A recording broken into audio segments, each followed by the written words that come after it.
हम लोग तुलसीदास पढ़ लिए हैं। अब आइए इसी पाठ से आप प्रश्न उत्तर लिखेंगे। तो पहला प्रश्न है, परशुराम के क्रोध करने पर लक्ष्मण ने धनुष के टूट जाने के लिए कौन कौन से तर्क दिए? तो उत्तर लिखिए। परशुराम के क्रोध करने पर लक्ष्मण ने निम्नलिखित तर्क दिए। पहला, बचपन में हमसे कितने ही धनुष टूट गए, परंतु आपने उन पर कभी क्रोध नहीं किया। पूर्ण विराम, इस विशेष धनुष पर आपकी क्या ममता है? दूसरा, हमारी नज़र में तो सब धनुष एक समान होते हैं, फिर इस धनुष पर इतना हो हल्ला क्यों? प्रश्नवाचक चिन्ह लगा दीजिए। तीसरा है नंबर, इस पुराने धनुष को तोड़ने से हमें क्या मिलना था? प्रश्नवाचक चिन्ह लगाइए। चौथा लिखिए, राम ने तो इस धनुष को छुआ ही था कि यह अपने आप टूट गया, इसमें राम का कोई दोष नहीं है। अब प्रश्न नंबर 2 लिखिए, परशुराम के क्रोध करने पर राम और लक्ष्मण की जो प्रतिक्रियाएं हुई, उनके आधार पर दोनों के स्वभाव की विशेषताएं अपने शब्दों में लिखिए। उत्तर लिखिए।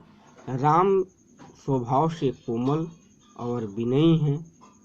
उनके मन में बड़ों के प्रति श्रद्धा और आदर है। पूर्ण विराम, वे गुरुजनों के सामने झुकना अपना धर्म समझते हैं। पूर्ण विराम, वे महाक्रोधी परशुराम के बेबाक क्रुद्ध होने पर भी स्वयं को उनका दास कहते हैं। पूर्ण विराम, इस प्रकार वे परशुराम का दिल जीत लेते हैं। पूर्ण विराम, पैराग्राफ चेंज कर दीजिए। लक्ष्मण राम से एकदम विपरीत है। वे बहुत उग्र और प्रचंड हैं। उनकी जुबान छुरी से भी अधिक तेज है। पूर्ण विराम, वे व्यंग वचनों से परशुराम को छलनी छलनी कर देते हैं। उनकी उग्रता और कठोर वचनों को सुनकर न केवल परशुराम भड़क उठते हैं, बल्कि अन्य सभाजन भी उन्हें अनुचित कहने लगते हैं। पूर्ण विराम, वास्तव में राम छाया है। वास्तव में राम छाया है तो लक्ष्मण धूप, राम शीतल हैं तो लक्ष्मण आग। अब आप प्रश्न नंबर 3 लिखेंगे।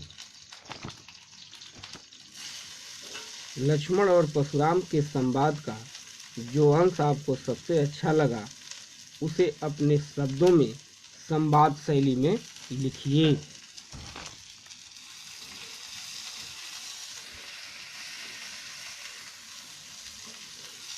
तो आइए लिखते हैं। उत्तर, लक्ष्मण, परशुराम जी, लक्ष्मण हेडिंग बनाइए। परशुराम जी, हमने बचपन में ऐसे ऐसे कितने धनुष तोड़ डाले, आपने तो क्रोध नहीं किया। आपने तब तो क्रोध नहीं किया, फिर इस पर इतनी ममता क्यों? अब बनाइए हेडिंग, परशुराम, अरे राजकुमार, लगता है तेरी मौत आई है, तभी तो तू संभल कर बात नहीं कर पाता। तू शिव धनुष को आम धनुष के समान समझ रहा है। लक्ष्मण,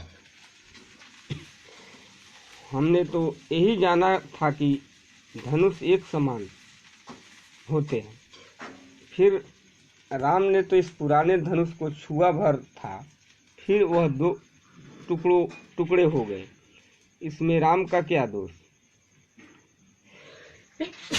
परशुराम, अरे मूर्ख बालक, लगता है तू मेरे उग्र स्वभाव को नहीं जानता। मैं तुझे बच्चा समझकर छोड़ रहा हूँ। तू क्या मुझे कोरा मुनि समझता है? मैं बाल ब्रह्मचारी हूँ।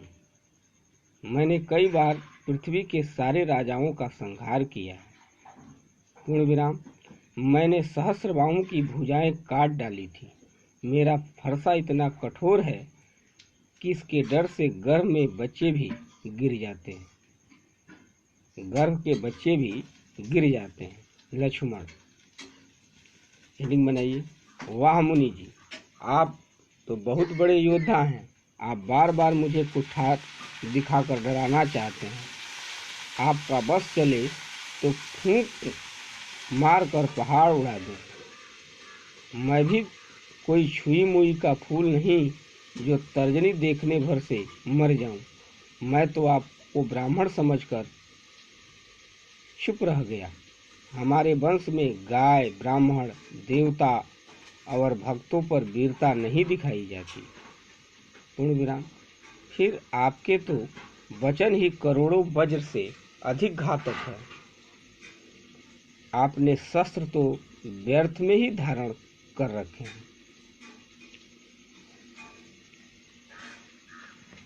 अब प्रश्न नंबर आप 4 लिखिए।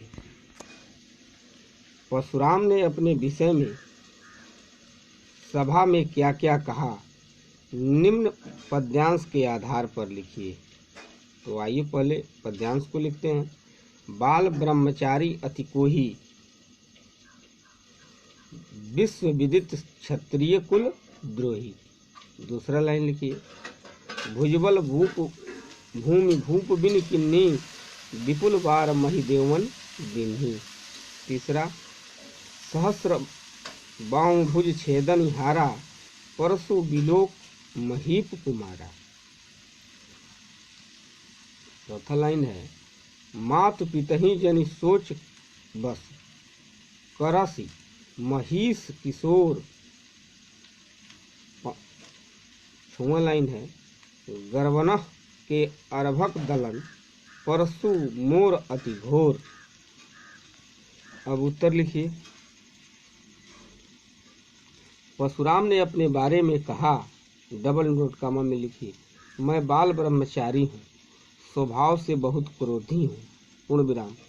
सारा संसार जानता है कि मैं क्षत्रिय कुल का शत्रु हूँ। पूर्ण विराम।